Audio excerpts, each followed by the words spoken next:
ये कहानी है अमेरिका के एक अरबपति की, जो एक बहुत अच्छी सीख देती है। कहानी शुरू होती है कुछ इस तरह से।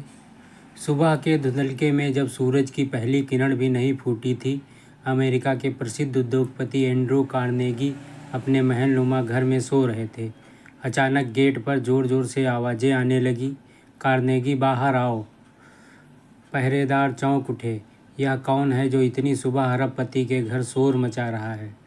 शोर इतना ज़ोरदार था कि खुद एंड्रू कार्नेगी बाहर आए। उन्होंने झल्लाकर कहा, अरे इतनी सुबह, सूरज भी नहीं निकला है। भीख मांगने का भी एक वक्त होता है। अभी मैं सो रहा था। वह आदमी जो फटे हाल कपड़ों में खड़ा था मुस्कुराकर बोला, रुकिए, अगर मैं आपके व्यवसाय के बारे में कोई सलाह दूं तो आपको अच्छा लगेगा। कार्नेगी ने उपहास भरे स्वर में कहा, तुम मेरे व्यवसाय की सलाह दोगे? तुम्हारे पास क्या अनुभव है? भिखारी ने शांत भाव में उत्तर दिया, आपको भी मेरी ज़िंदगी की सलाह नहीं देनी चाहिए। आपके पास भी इसका अनुभव नहीं है। मैं आज इसलिए आया हूँ कि वक्त से मिलने पर आप तक पहुँचना मुश्किल था। पहरेदार, सिक्योरिटी सब होते हैं। इस समय आया हूँ तो सीधे आपसे मुलाकात हो गई। एंड्रू कार्नेगी उसकी बात सुनकर चुप रह गए। अपने संस्मरणों में उन्होंने लिखा है, उस आदमी की बात मुझे छू गई। उसमें आत्मसम्मान भी था और बुद्धि भी। कार्नेगी ने पूछा, तो तुम चाहते क्या हो? भिखारी ने धड़ स्वर में कहा, मैं मुफ्त में कभी कुछ नहीं लेता। मैं कोई सामान्य भिखारी नहीं हूँ। मैं वह कर सकता हूँ जो आप नहीं कर सकते।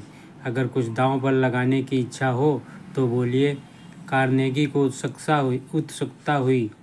अच्छा है, $100 दांव पर। वह कौन सा काम है? भिखारी मुस्कुराया और बोला, मैं यह सर्टिफिकेट ला सकता हूँ कि मैं भिखारी हूँ। आप वह सर्टिफिकेट नहीं ला सकते।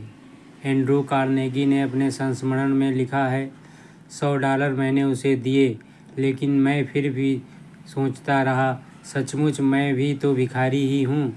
अरबों रुपए मेरे पास हैं, पर मेरी मांग अब भी जारी है। भिखारी सिर्फ वह नहीं होता जो रोजी रोटी के लिए हाथ फैलाए।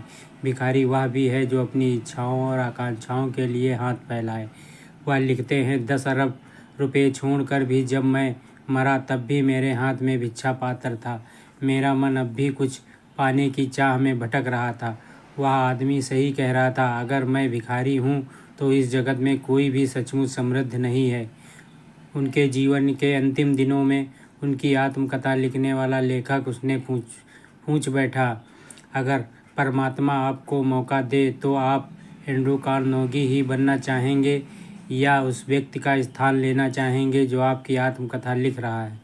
कार्नेगी ने हंसकर कहा, क्यों?